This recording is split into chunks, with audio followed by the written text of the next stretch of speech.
surprenante pour l'éclatement de la vérité sur la guerre en Côte d'Ivoire, le président Laurent Gbagbo a décidé de ressaisir la Cour pénale internationale CPI afin que toute la lumière soit faite.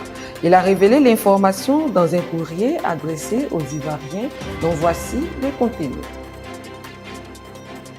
Laurent Gbagbo, ancien président de la République. Tant qu'un fait n'est pas jugé totalement, il devient une injustice. Abidjan, le 8 décembre 2025. Ivoiriennes, Ivoiriens, chers amis de la Côte d'Ivoire, en 2000, l'élection présidentielle a eu lieu le 22 octobre. Proclamé vainqueur par la Cour suprême, j'ai prêté serment le 26 octobre et le 27 octobre, je présidais mon premier conseil des ministres. C'est au cours de ce conseil qu'on m'a annoncé la découverte d'un charnier à Yopougon. Immédiatement, j'ai dépêché sur les lieux le ministre de l'Intérieur, le ministre de la Défense et le ministre de la Justice. Beaucoup accusaient un certain nombre de gendarmes. J'ai ouvert un procès contre eux et le tribunal les a relaxés, ce qui m'a réconforté. 2 mois plus tard, les 4 et 5 janvier, le pays subissait sa première attaque avec un commando venu du nord. Ce commando a été vaincu et les survivants ont replié à la frontière burkinabé.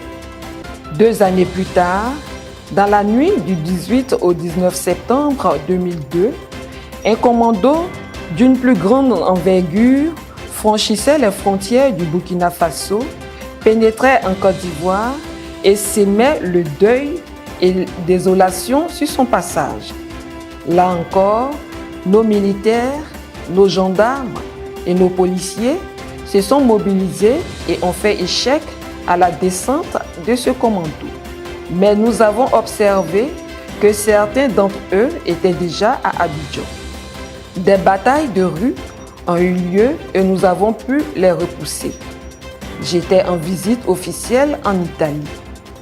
J'ai dû écourter mon séjour italien pour rentrer au pays et être près des miens. Mais là, les rebelles ont installé un kyste à Bouaké, provoquant ainsi la partition du pays en 2. La partie sud sous l'autorité du gouvernement légal et légitime et la partie nord à partir de Bouaké sous l'autorité de la rébellion. À partir de ce moment, on a vu se mettre en place un balai diplomatique avec la conférence de la CEDEAO à Accra qui a désigné le général Gnassingbé Eyadema comme médiateur dans la crise ivoirienne ainsi que d'autres conférences comme Marcoussis, Kléber, Pretoria, etc. Mais le pays était divisé géographiquement. Les rebelles étaient des Ivoiriens connus. Le sergent-chef Ibé, Shérif Ousmane, Isiaka Ouattara, dit Ouattao, Tuyo Fosier, Morou Ouattara, Kone Zakaria, Loseni Fofana, Soro Guillaume, etc. D'un autre côté, Tapé Koulou et ses amis, Blé Goudé, Serge Kassi, Eugène Dué, etc. organisaient de grandes mobilisations populaires contre la guerre et contre la rébellion. Voyant que tous les balais diplomatiques ne donnaient pas de résultats probants, j'ai pris sur moi, avec l'aide de Thabo Mbeki, président sud-africain, de décider de 2 choses essentielles. 1. Permettre à Alassane Ouattara de se présenter comme candidat à la prochaine élection présidentielle. 2. Engager un dialogue direct avec le chef de la rébellion Soro Guillaume pour mettre fin à la guerre. L'accord de Ouagadougou fut signé le 4 mars 2007. Après cet accord, nous avons organisé la flamme de la paix à Bouaké les 30 et 31 juillet 2007 pour brûler symboliquement les fusils et les armes qui avaient servi à faire la guerre. Après quoi, j'ai entrepris de faire des tournées dans le nord du pays où je n'avais pas mis les pieds depuis le début du conflit. Il ne restait plus qu'à procéder au désarmement puis aux élections. J'ai passé mon temps à réclamer le désarmement tandis que l'ONU, l'Occident et certains partis politiques ivoiriens parlaient uniquement de l'organisation des élections. En 2010, alors que le désarmement n'était pas encore fait, mais pressé de toutes parts, j'ai consenti à organiser l'élection présidentielle. Au premier tour de l'élection présidentielle, je suis en tête avec 38%, 32% pour Alassane Ouattara et 25% pour Henri Konan Bédié. Au deuxième tour, c'est la pagaille. Chacun des deux candidats, Alassane Ouattara et moi-même, se proclamaient vainqueurs.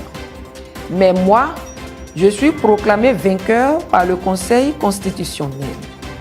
Le débat semblait clos quand Alassane Ouattara, son ami Nicolas Sarkozy, président français, et le représentant de l'ONU mis en cause les résultats proclamés par le Conseil constitutionnel et décidèrent qu'Alassane Ouattara était le vrai vainqueur.